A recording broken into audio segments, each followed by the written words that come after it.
আজকে সন্ধ্যাবেলা খেয়েছিলাম পাস্তা। তো চলো বেশি না বকে আজকের ব্লগটা একদম প্রথম থেকে শুরু করা যাক।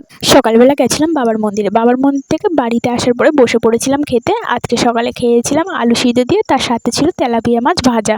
আগের দিন দুপুরবেলা যখন তরিকুল কাকু মাছ নিয়ে এসেছিল তখন মা কিনে রেখেছিল ছোট ছোট তেলাপিয়া মাছ, তো অনেকটা হয়েছিল, সেই জন্য কিছুটা সকালবেলার জন্য ভেজে দিয়েছিল আর বাকিটা দুপুরের জন্য রান্না করবে বলে রেখে দিয়েছে।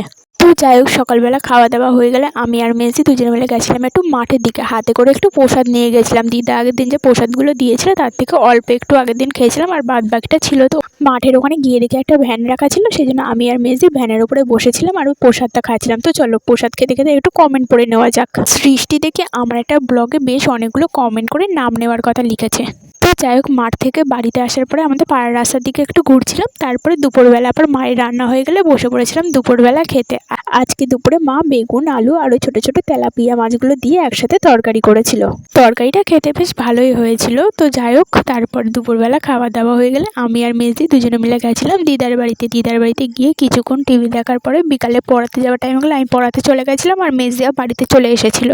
তো আমি আবার পড়াতে গিয়ে শুনি যে আমার স্টুডেন্ট বাড়িতে নেই, সেই জন্য আমিও বাড়িতে চলে এসেছিলাম।